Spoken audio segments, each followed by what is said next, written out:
Assalamualaikum warahmatullahi wabarakatuh. Waalaikumsalam warahmatullahi wabarakatuh. Pemirsa Barasuka TV dimanapun Anda berada, saat ini saya sedang berada di Pondok Pesantren Al Hasan, Banjarsari, Ciamis, Jawa Barat. Dan di hadapan saya ada Al-Mukarram Dr. Haji Mustafa Hasan, MAG. Beliau adalah pengasuh Pondok Pesantren Al Hasan ini. Dan beliau juga adalah dosen di UIN Sunan Gunung Jati, Bandung. Dan alhamdulillah saya berkesempatan untuk sowan beliau dan bersilaturahim saat ini, sekaligus untuk ngobrol-ngobrol santai, karena beliau adalah orang yang sangat dekat dengan guru kita semua, yaitu Abi Kiai Haji Syarif Rahmat.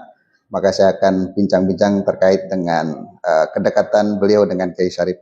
Assalamualaikum warahmatullahi wabarakatuh, Pak Kiai. Waalaikumsalam warahmatullahi wabarakatuh. Sehat, Pak Kiai?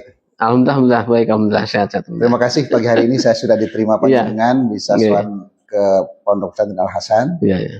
Yang pertama yang ingin saya tanyakan, Pak Kiai, sejauh mana panjenengan dekat dengan Kiai Syarif Rahmat? Ya baik. Bismillahirrahmanirrahim. Assalamualaikum warahmatullahi wabarakatuh. Waalaikumsalam warahmatullahi wabarakatuh. Ini rekan saya dan pemirsa Barasuka TV. Barasuka TV yang saya hormati, yang kami banggakan, rahmatullah. Alhamdulillah, syukurillah saya berkesempatan bersilaturahim dengan Mas Habib Falaki ya, yang luar biasa ini. Merupakan kehormatan untuk saya yang ternyata diwawancara terkait dengan sosok yang luar biasa dari pribadi Kiai Haji Syarif Rahmat, SQMA ya. Alhamdulillah, yang sekarang sedang menyelesaikan program doktor di sudah, insya Allah. Sudah ya? Sudah dokter? Sudah. Masya Allah, dokter Kiai Haji Syarif Rahmat SQMA. Alhamdulillah. Ya, jadi gini, saya itu mengenal beliau sejak tahun 1984. 84 ya? Iya, ketika saya itu dulu kelas 1 Madrasah Aliyah PUI Banjarsari. Banjarsari Ciamis ya. Banjarsari Ciamis. Jadi beliau itu waktu itu menjadi santri di Madrasah Aliyah ya, Madrasah Aliyah Negeri Pondok Pesantren Darussalam Ciamis. Darussalam. Cuma kehebatan beliau itu kan di tahfidzul Quran, kemudian di fahmil Quran. Fahmil Quran itu. Jadi sudah mengikuti beberapa event-event kegiatan Musabaqah Tilawatil Quran, diantaranya cabang itu cabang Fahmil Quran, kalau sekarang namanya, dulu masih LCC ya, lomba cerdas cermat. Ya, Dia sudah di tingkat Jawa Barat waktu itu, luar biasa itu. Provinsi ya? Provinsi. Jadi memang beliau memiliki ilmu laduni lah, khas itu, luar biasa ya. Laduni ya? Iya, kayak laduni ya. Jadi waktu itu saya siswa Aliyah PUI kelas 1 itu, Madrasah Aliyah PUI kelas 1, dikasih tugas oleh Kantor Urusan Agama Banjarsari untuk mengikuti LCC tingkat Kewadanan. Kewadanan waktu itu. Awalnya, iya, dulu kan masih ada Kewadanan ya. Belum kabupaten ya? Belum kabupaten Kewadanan. Kalau tidak salah waktu itu pertama di Lakbok kalau nggak salah ya itu. Saya alhamdulillah berhasil. Ya, dibimbing oleh beliau oleh guru kita Kiai Haji Syarif Rahmat. Jadi saya dibimbing, alhamdulillah berhasil tingkat Kewadanan, dan kemudian diorientasikan untuk tingkat kabupaten, lomba kabupaten. Dari Kecamatan Banjarsari ya. Wakil Kecamatan Banjarsari. Wakil Kecamatan Banjarsari. Karena beliau juga dari domisili di Kecamatan Banjarsari, diberi tugas oleh KUA untuk membimbing saya gitu. Oh, jadi Pak Dokter ini pernah mendapatkan bimbingan beliau? Ya, betul, dibimbing. Untuk cabang LCC atau Fahmil Quran? LCC, ya. Dulu namanya LCC ya. LCC. Tingkat kabupaten. Kemudian karena beliau diberi tugas untuk membimbing, ya alhamdulillah gitu. Jadi selalu membimbing, baik di kantor KUA maupun di rumahnya gitu. Oh, di kantor KUA juga, di rumah? Ya, di rumahnya, iya. Seringnya di rumah. Saya kadang-kadang beberapa kesempatan saya nginep di Gunung Kendal ya. Oh, di rumah beliau? Di rumah, di masjid ya itu sih. Masya Allah, luar biasa. Waktu itu ya dengan transportasi yang sederhana lah, pakai naik sepeda saya itu. Sepeda, sepeda ontel ya. Saya semangat aja lah. Dan karena beliau memiliki kelebihan yang luar biasa, saya bangga menjadi santrinya gitu. Saya bimbing gitu. Termasuk bagaimana menggunakan, memanfaatkan buku, kalau tidak salah Fathur Rahman ya, untuk membuka ayat-ayat Al-Quran.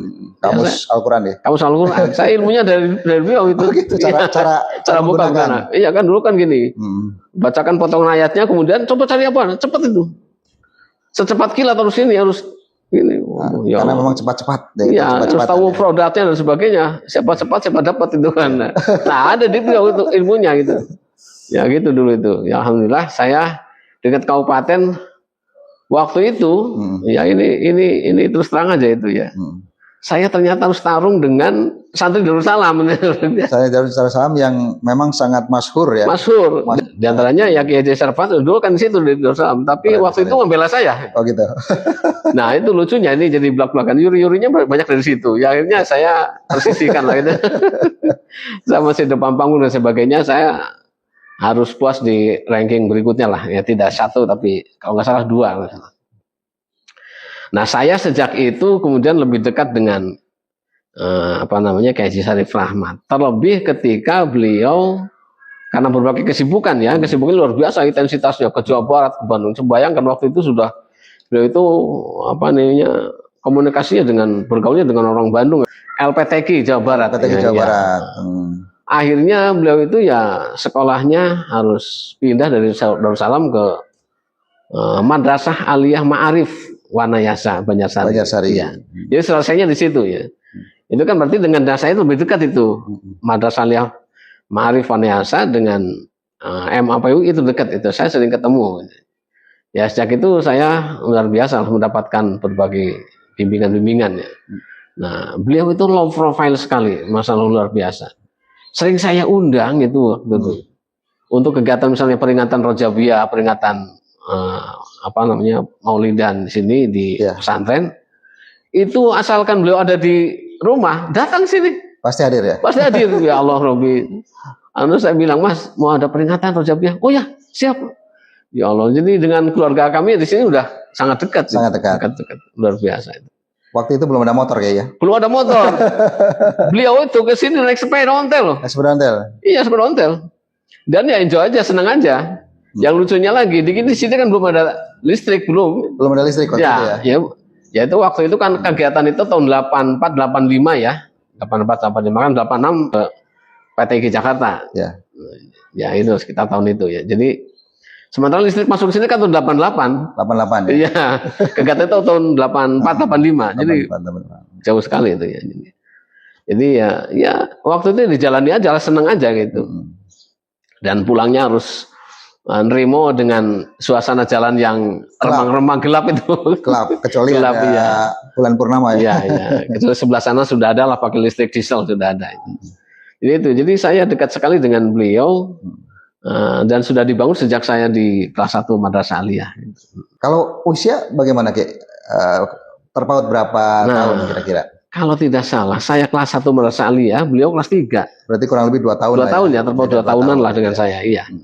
Jadi dia senior saya, ya guru ya senior itu ya. Guru dan senior ya. Iya, luar biasa. Kalau pengalaman Pak Kiai saat membimbing Fahmil Quran atau LICC waktu itu bagaimana beliau itu?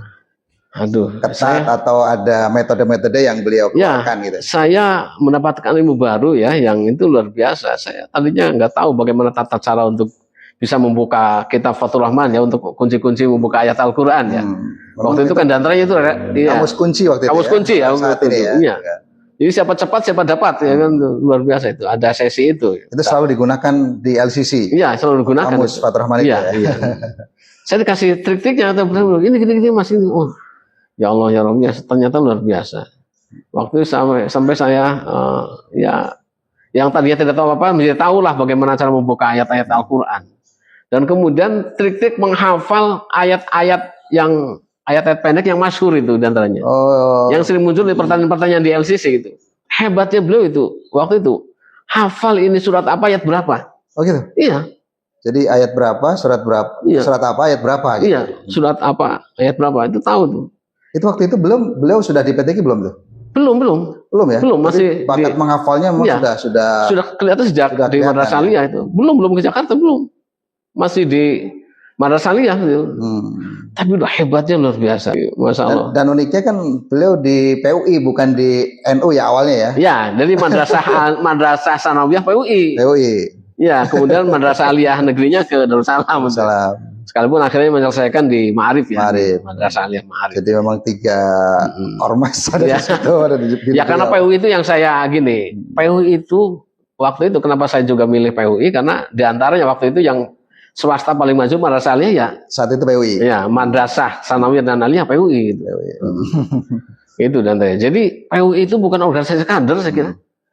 Jadi dia itu pure mendidik aja gitu. Soal nanti alumni mau kemana-kemana itu terserah itu. Artinya ada ini ya, ada kelonggaran lah. Kelonggaran, enggak seperti ya.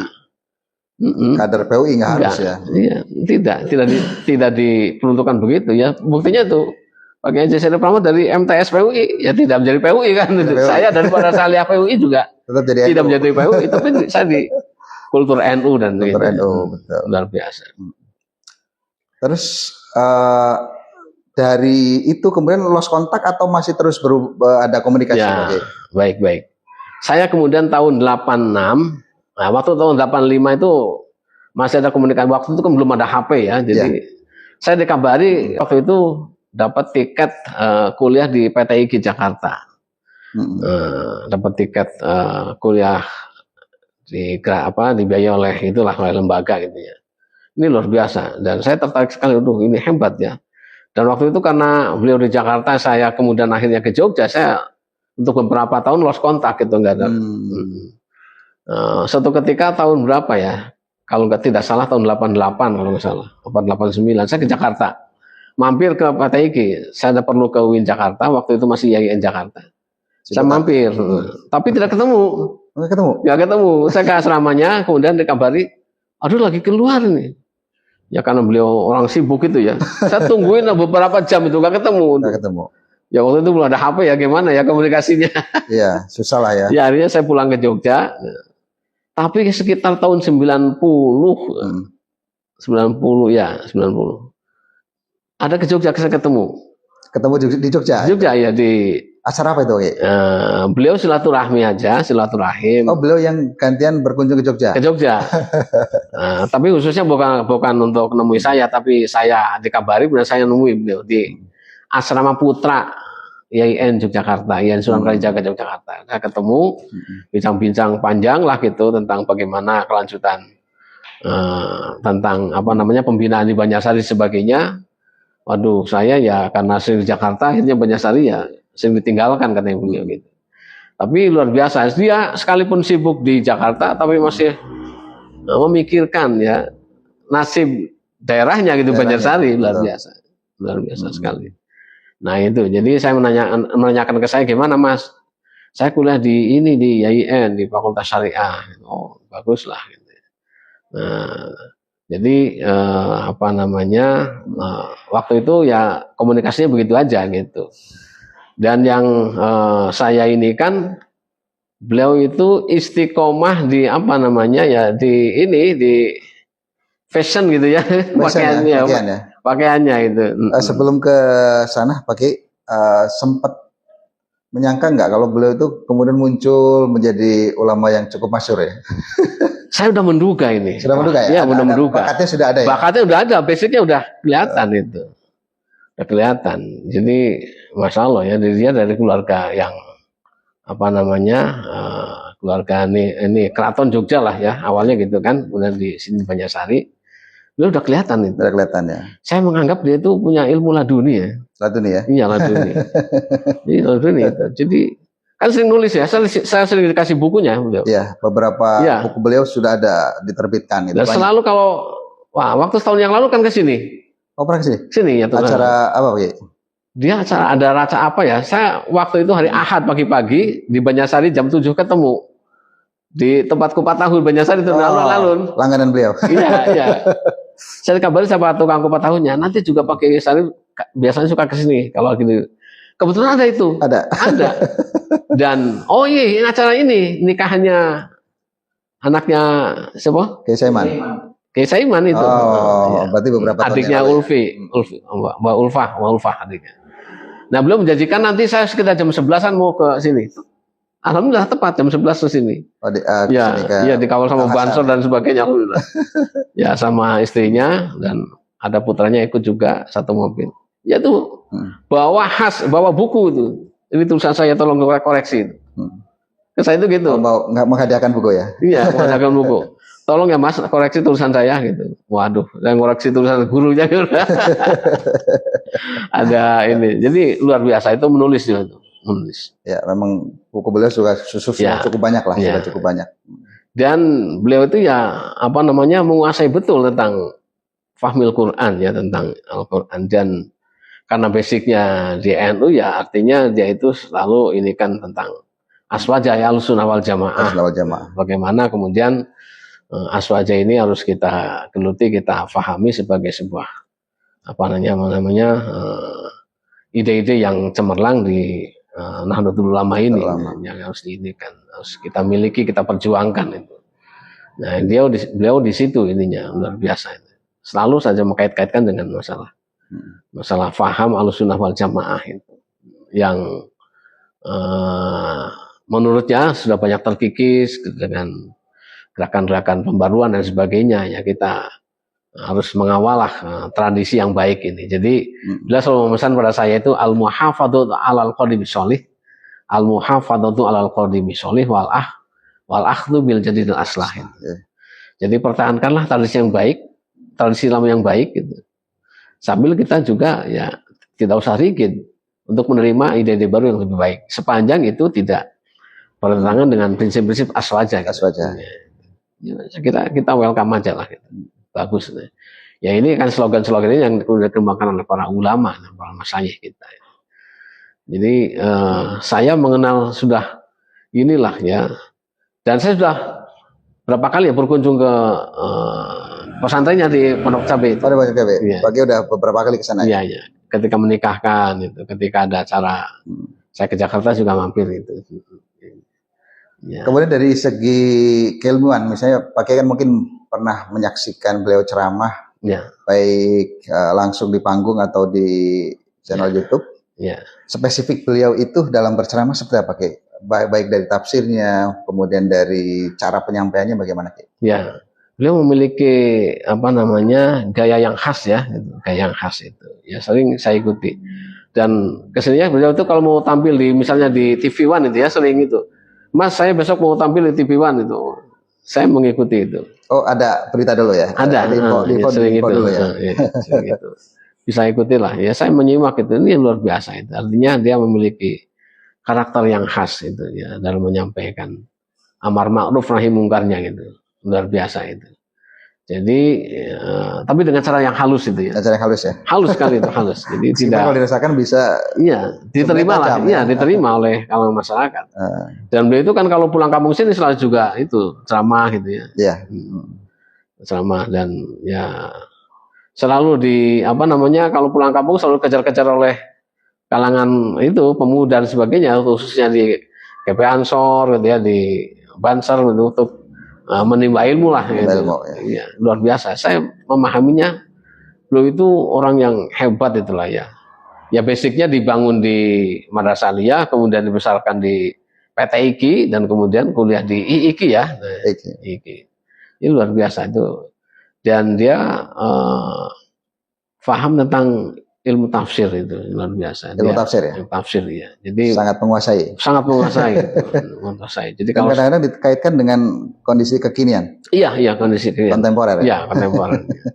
Jadi basicnya ke Al-Quran untuk kemudian memotret apa namanya sosial setting sosial sekarang ini ya. Jadi luar biasa, bagus sekali. Dan apa namanya tidak menjemukan kalau ceramah itu senang aja gitu, dia humoris dan sebagainya aja. Jadi enak lah gitu ya. Jadi variatif ya. Ya variatif itu ya, dengan berbagai metode-metodenya gitu. Ada humornya, ada ilmunya, ada lain-lainnya ya. Iya. Dan selalu tampil apa namanya berbeda lah ya. Berbagai kesempatan dia tidak itu apa namanya. Wah ini pasti ada yang baru lah gitu. Yang baru itu. Kemudian tadi ada yang menarik pakai panjenengan bisa menyimpulkan bahwa beliau itu memiliki atau anugerah dari Allah berupa ilmu laduni. Dari sisi mana panjenengan bisa mengatakan itu? Karena gini, apa namanya, ketika di kampung itu dulu dia banyak tabaruk ke kiai-kiai lah gitu ya. Oh, malah banyak ya? Tabaruk. Kalau itu jalan kaki atau nyepeda atau iya, gimana? sepeda. Ya seperti ke almarhum Pak Kiai Haji Sobrowi, ya Imam Sobrowi itu ya. Dia selalu menyebut-nyebut itu. Jadi banyak tabaruk. Karena kalau apa namanya pendidikan formal pesantrennya sebetulnya dia hanya Darussalam aja itu. Mengikuti pola Kiai Haji Irfan Hilmi lah gitu. Artinya dia pesantren di ininya tidak itu ya. Tapi dia paham itu, mengikuti ya. Bahkan lebih kadang-kadang. Lebih itu. Lebih yang pesantren. Timbang yang pesantren salafiyah yang bertahun-tahun gitu ya. Dia dengan cara membuka itu udah cukup paham itu. Ini luar biasa ini. Cukup paham. Jadi Masya Allah sebagai saya mungkin itu. Mungkin ada sisi-sisi spiritual yang tidak kita ketahui. Beliau sebenarnya nah, ya mungkin atau bagaimana? Iya. Jadi dari apa namanya nasab ya itu juga sangat kuat ya. Nasab ya dari nasab. Orang tuanya yang Jogja gitu ya. Ya orang tuanya yang riadohnya kuat mungkin ya. Akhirnya juga ke anak menjadi keputranya menjadi sangat mumpuni dalam bidang keilmuan. Ya apa namanya dan khasnya beliau itu tidak ingin terikat itu ya. Tidak ingin terikat ya. Iya. Maka ketika di Darussalam Ciamis yang aturan ketat sebagai institusi sekolah negeri itu kan harus kehadiran dan sebagainya. Nah dia nggak suka itu. Ya, nggak terlalu terikat ya. Terikat, ya bebas-bebas saja. Nah akhirnya kan ada kisah atau cerita yang menarik barangkali di Darussalam atau di tempat lain gitu. Ya dia sering katanya itu sering dipanggil sama Kiai Haji Irfan Hilmi. Ini kehadirannya katanya kurang katanya gitu ya. Ya aktif di mana aja ya. Memang dia aktivis ya di. Aktivis ya. Iya. Tapi ketika ujian bagaimana Ki? Nah lucunya ketika ujian bisa itu. Ketika ujian bisa. Bisa bahkan melebihi yang belajar. Yang belajar. Yang aktif ya. Yang itu belajar di kelas dia melewati itu. Ini kok aneh ya. Menjadi aneh. Jadi itu yang menjadi apa ingin tahu lah ingin tahu bagi saya tuh. Ini apa sebetulnya ini? Ini ada kekhasan itu ya. Jadi ya termasuk ketika di Wanayasa itu. Karena dia apa namanya khasnya itu terus ke mana ini kegiatan di luar sekolah, di luar madrasah. Ya itu jadi sama lah. Jadi tapi begitu ujian bisa gitu. Luar biasa. Nah, terbukti kan begitu selesai madrasah dia kemudian dia direkomendasi untuk kuliah di PTIG Jakarta. Ini kan itu bukan main-main. Pemprov Jawa Barat waktu itu. Ya? Kalau tidak salah Pemprov Jawa Barat. Melalui LPTG Jawa Barat kalau tidak salah. Artinya beasiswa ya. Beasiswa ya. Karena berprestasi ya. Ya karena prestasinya luar biasa itu. Waktu itu kan belum marak ya apa namanya tahfidzul Quran belum itu. Tapi beliau sudah tahfidz itu. Ketika di Sanawiyah di Alias dia sudah apa namanya mencoba menghafal Al-Quran dan sudah hafal banyak itu. Kalau sekarang kan memang lembaga-lembaga tahfidzul Quran banyak. Waktu itu kan rumah Quran banyak ya. Iya. Waktu itu kan jarang sekali. Walaupun gurunya kadang-kadang bukan hafidz Quran juga. Iya. Yang penting lembaganya gitu. Iya. Ya saya sering nanya ke keluarganya, baik yang ke namanya kakaknya itu yang sekarang jadi ketua MUI Banjarsari, Pak Kiai Haji Khalil Haidar. Sekarang sedang sakit, mudah-mudahan Allah segera sembuhkan beliau. Amin ya Allah. Amin. Ya sering itu kalau saya ketemu ya sering nanyakan gimana Pak Kiai Syarif Rahmat. Ya sering pulang gitu, sering ini. Ya cuma nggak lama sebentar aja. Oh gitu. Ya saya selalu itulah ya nanyakan tentang beliau itu luar biasa. Dan ini dari segi keilmuan Al-Quran, baik tartilnya, baik tafsirnya dan lain-lainnya, beliau menguasai ya. Menguasai. Ilmu tajwidnya bagus itu. Waktu itu dia masih madrasah aliyah itu menguasai tajwid. Karena salah satu diantaranya apa namanya materi di LCC itu diantaranya masih tajwid. Termasuk bahasa Al-Qur'annya. Qiraah termasuk ya? Iya. Nah, dia kan gini, jadi apa namanya? Hafal ayat-ayat pendek yang masyhur dalam Al-Qur'an dari Al-Qur'an yang biasa dimunculkan pertanyaan di LCC. Nah, dia membimbing saya itu membacakan tanpa lihat Al-Qur'an. Ini coba nanti dibuka surat sekian, surat ini, ayat ini. Jadi hafal. Surat apa, kemudian ayat berapa itu? Hafal itu. Hafal. Dia membacakannya sangat fasih gitu. Sangat fasih. Fasih. Cepat tapi fasih beliau. Cepat ya. Tartil ya. Tartil. Bacanya dia itu cepat itu. Sangat cepat. Cepat ya. Hebat itu. Bahkan di PTIG saya dengar itu beliau penghafal tercepat dalam waktu 11 bulan. Iya. Kemudian bacanya memang cepat tapi tartil. Tartil. Dan beliau juga pernah juara ini ya, MTQ. Saya kagum dengan penguasaan Al-Qur'annya. Al-Qur'annya. Ya, luar biasa. Ini dari segi Al-Qur'an dan tafsir, kemudian dari segi penguasaan kitab kuning bagaimana, Ki? Nah, kitab kuning dia menguasai juga. Jadi banyak otodidak sepertinya itu. Otodidak ya? Iya. Dari samping kan kalau di PTIK kan perguruan tinggi ilmu Al-Qur'an, maka memang di situ kan dibongkar ya apa kitab-kitab turas, kitab-kitab kuning, kitab klasik itu pasti dibuka lah gitu. Terutama kitab-kitab tafsir dari Jamaksari, misalnya Ibnu Katsir ya. Yang tafsir modernnya kayak Al-Maroghi. Itu pastilah dipelajari. Termasuk ya sebenarnya sering ini tentang tafsir Jalalain itu ya, waktu tafsir yang klasiknya itu. Waktu zaman Aliyah sering itu dengan ya dia menguasai itu, menguasai. Ya, hebatlah karena memang ya keilmuan menjadi keilmuan yang pokok di PTIK, menguasai Al-Qur'an, akhirnya ya cabang-cabang dari ilmu itu dikuasai, termasuk ilmu tafsirnya. Tafsir. Ya. Tapi ketika beliau muncul di publik di TV One itu, panjenengan kaget apa memang sudah tahu sebelumnya itu? Nah, ya waktu pertama saya lihat misalnya, artinya mungkin udah tayang kesekian kali saya baru lihat di TV One, saya kaget tuh, loh ini teman saya itu. Guru saya ini, senior saya gitu. Ya temen ya guru ya senior ya luar biasa. Dan saya ini kan ketika misalnya di kampus saya ada tayangan itu, saya katakan ini saudara dengan saya. Amaknya gitu. Oh, gitu. Ya, kaget itu. Iya saya ini saudara. Merasa bangga ya. Saya bangga sekali itu memiliki ya sosok ya Haji Syarif Rahmat itu. Apalagi tampil di TV.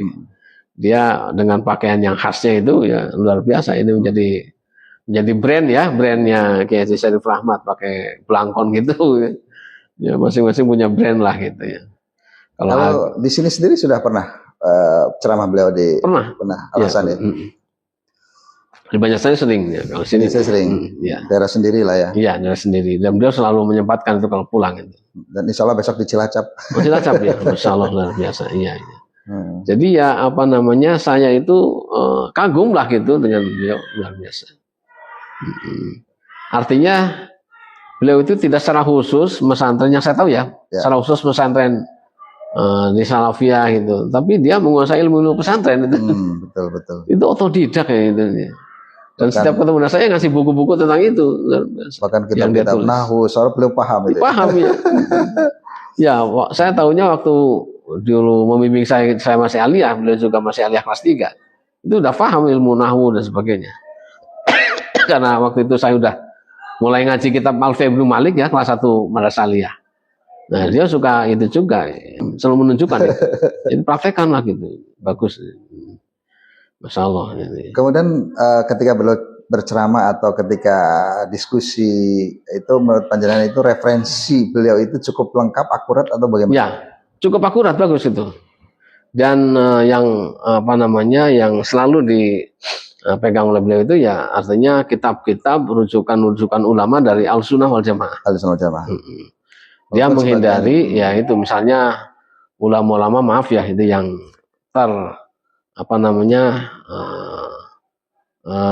kealiran Wahabi misalnya gitu ya, dia dihindari lah karena itu kan tetap pakemnya di Aswaja ya. Ya, pakemnya di Aswaja gitu. Jadi setahu saya juga kitab-kitab Wahabi, kitab-kitab Syiah pun beliau banyak punya. Ya, dikuasai itu, dipelajari. Dikuasai. Tapi akhirnya menyimpulkan, nah ini yang pas ya, karena ajaran-ajaran yang memang basisnya Sunni ya. Al-Sunnah wal Jamaah itu lah yang gitu. Jadi berpesan nanti hati-hati kalau ini banyak pemikiran-pemikiran yang aneh-aneh, tapi ya itu dalam fikih lah ya itu biasa lah pemikiran itu ya. Bagi kita tentu menguasai perbandingan mazhab ya. Iya, menguasai perbandingan mazhab itu, paham tuh. Waktu itu saya juga sering ini, Mas sudah baca kitab ini Muqarranah ala Madzahibil Arba'ah Al-Jaziri itu. Jadi sering komunikasi bahkan tukar pikiran ya. Iya, waktu itu saya baru pulang dari Jogja, saya mempelajari di situ tapi saya belum punya. Kalau bisa beli Mas itu. Saya beli waktu itu tahun 94 lah saya beli itu. Alhamdulillah. Ya, untuk ini dipelajari itu dari itu Muqarranah ala Ma'hadil Arba'ah Al-Jaziri dan kitab-kitab yang lain. Waktu itu kan Kiai tadi pernah di hadis buku beliau ya. Ya. Itu apa pakai bukunya yang panjenengan terima itu? Buku tentang misalnya apa namanya kelebihan ulama-ulama apa namanya yang berbasis Ahlussunnah wal Jamaah. Amalan-amalan itu, amalan-amalan itu. Mungkin amalan tradisional ya, amalan tradisional yang dengan dalil-dalil ya. Dalil-dalil ini. Ya, gitu. Nah, menurut panjenengan itu bagaimana kupasan beliau terhadap dalil-dalil atau penguat untuk Ahlussunnah wal Jamaah? Ya, sangat pas itu dalam sekali memang penguasanya. Jadi kuat ya. Kuat. Ya. Jadi riadohnya, saya kagumnya ke riadohnya. Termasuk riadoh beliau ya? Iya, riadoh beliau. Setahu panjenengan apa itu riadohnya beliau? Ya, di antaranya ya puasa Senin Kemis itu. Bangun malam itu. Saya waktu di rumahnya waktu dulu dibimbing gitu. Bangun, yuk tahajud dulu. Oh gitu ya? Ini luar biasa itu, iya. Ini kunci nih, kalau tahajudnya enggak gimana tuh? Nah, ini kali. Dan kuat enggak tidurnya tuh. Kuat. Jadi beliau kuat melek ya? Kuat melek ya. Kalau saya kuat tidur. Iya. Iya, kalau saya itu sering dibangunkan sama beliau itu kalau ini. Ya luar biasa itu. Puasa Senin Kemis selalu dilakukan. Jadi inilah kunci-kunci untuk bisa membukakan hati-hati kita menjadi jernih, menjadi apa namanya menerima hidayah dan sebagainya itu. Di antaranya itu dengan itu. Jadi dan sekarang dalam bentuk buku-buku itu dia itu diinikan. Ada buku-bukunya di rumah itu. Tadi kalau ini saya bawakan di antaranya itu ada buku-buku yang beliau dan apa namanya ya produktif sekali beliau itu. Produktif ya. Menulis berbagai. Jadi punya kelebihan ya biasanya. Biasanya kan penceramah tidak menulis buku. Ya. Tapi beliau lengkap ya. Beliau menulis ya, luar biasa. Dan kesibukannya itu tidak kemudian menyulutkan untuk kuliah. Terus saja gitu. Selesai PTIQ kemudian kuliah S2. Gelar MA kemudian sekarang sudah selesai doktornya. Ini luar biasa itu. Ya bagi saya di tengah-tengah kesibukannya beliau kuliahnya juga apa concern ya bagus lah. Ya, memang selain pengasuh pesantren juga beliau ini ya apa dosen juga. Dosen di IKI Institut Ilmu Al-Qur'an ya. Ya bagus lah. Saya sering nanya gimana ngajarnya. Ya alhamdulillah saya ngajar di IKI saya ngajar sambil kuliah lagi juga kan. Ya bagus lah. Ya juga di tafsir ya, ini juga tafsir. Bagus lah. Pertanyaan terakhir pakai kali pesan-pesan apa yang ingin disampaikan untuk beliau ya? Ya apa namanya sosok ya Haji Syarif Rahmat ya memang harus apa namanya kepribadiannya itu ya sebagai public figure ya penceramah mubalik nasional ya itu memiliki khas yang luar biasa yang tidak dimiliki oleh orang lain itu. Ya ini harus tetap dipertahankan itu. Dipertahankan ya. Iya, pertahankan jangan itu brand beliau itu.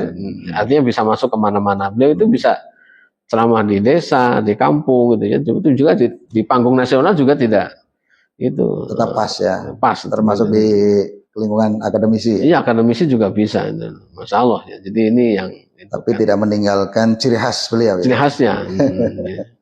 Ya, itu jadi, tadi. Orang Jawa tidak kehilangan Jawanya, orang Indonesia tidak kehilangan Indonesianya. Nah itu hebatnya. Pak Kiai Syarif Rahmat itu padahal dia sejak Madrasah Aliyah selesai itu merantau ke Jakarta ya. Tapi bahasa Jawanya masih menguasai. Oh iya, ketemu dengan saya ya bahasa Jawa. Bahasa Jawa yang bahasa Jawa Romo Inggil ya. Iya, Romo Inggil ini yang hebatnya enggak menghilangkan akarnya ya. Padahal udah apa namanya meninggalkan kampung halaman udah sejak katakanlah tahun 85 ya, tapi tetap aja itu kedaerahannya gitu. Kedaerahannya sebagai orang Jawa, apalagi dia dari kultur keraton ya itu luar biasa. Bahasa Romo Inggil Jawanya itu biasanya kan hilang ya kalau tapi dari kota biasanya hilang. Ini beliau enggak. Bahkan Sunda juga menguasai ya. Sunda menguasai bagus sekali itu Sundanya. Ini hebatnya beliau itu. Jadi Arab nasional, Sunda Jawa ya. Sunda Jawa ya. Iya, beliau itu orang keluarga Jawa tapi tinggal di daerah yang mayoritas Sunda lah di situ ya. Dia juga bisa bahasa Sunda. Dan bagus lagi itu. Hebat. Kemudian dalam ceramah beliau kan kadang-kadang menyelipkan apa istilahnya lagu, nada dan dakwah. Ya, Panjenengan bagaimana pandangan panjenengan? ya hebat aja, luar biasa. Ternyata mengikuti selera misalnya Mustami, jamaah, ya, diselip-selipkan lah apa yang itu menjadi senang, tidak biar tidak jemu itu ya, tidak ini. Ya bagus saya kira itu. Itu salah satu trik metode berdakwah. Bagi sepertinya sudah cukup agak lama ini ngobrol kita. Ini ya salam ya ke ini ke Pak Kiai Haji Syarif Rahmat. Siap. Iya. Salam. Kita terima kasih sehat selalu, semoga sama sukses. Amin, amin. Pesantrennya tambah besar ya di Pondok Cabe. Ya. Ini juga ya semoga kita buka cabang di tempat lain juga mudah-mudahan. Mudah-mudahan di Banjarsari atau Ciamis. Ya itu. Kami juga terima kasih Pak Kiai sudah sama-sama. Kita juga doakan mudah-mudahan Pak Kiai sehat selalu. Amin. Barokahnya heran, kemudian pesantrennya makin berkembang. Amin ya Allah rabbal alamin. La yaumil qiyamah. Amin. Baik pemirsa pada Suka TV, demikian bincang-bincang saya dengan Al-Mukarram Dr. Kiai Haji Mustafa Hasan MAG, pengasuh Pondok Pesantren Al Hasan Banjarsari Ciamis, juga beliau adalah dosen UIN Sunan Gunung Jati, Fakultas apa Kiai? Di Fakultas Syariah dan di Pasca Sarjana. Syariah dan Pasca Sarjana. Beliau luar biasa, bahkan menerima kami dengan baik. Saya kira tadi agak sedikit ngeri-ngeri saya mau ketemu panjenengan. Jangan-jangan orangnya agak ekstrim ya, ternyata luar biasa. Saya sebagai orang desa tetap desa itu. Sangat familiar, itu yang membuat saya senang dan merasa tersanjung nih Pak Kiai. Saya tetap orang desa aja gitu. Gitu ya. Artinya kultur desa saya pertahankan itu. Iya betul Pak Kiai. Masih bolak-balik ya. Apalagi pesantren itu yang harus saya mewarisi dari orang tua lah. Dan tugasnya dua ya, Ciamis, Bandung gitu. Iya gitu. Saya punya di Bandung juga ada tempat tinggal, sini juga. Luar biasa. Mudah-mudahan kita ketularan ilmunya. Dapurnya 2, tapi istrinya 1. Oh 1 ya. Mudah-mudahan kita semua, Kang Beki juga dapat barokahnya panjenengan. Minta doanya biar kami juga ketularan ilmunya, ketularan rezekinya juga. Salam ke mertua ya, Bapak mertua ya. Siap, insya Allah. Baik. Bapak Pramuka Banjarsari luar biasa. siap. Baik, bisa. Pak Nurholis ya. Itu yang kami lakukan, mudah-mudahan ada manfaatnya buat kita semua. Amin. Wassalamualaikum warahmatullahi wabarakatuh. Waalaikumsalam warahmatullahi wabarakatuh. Ya baik.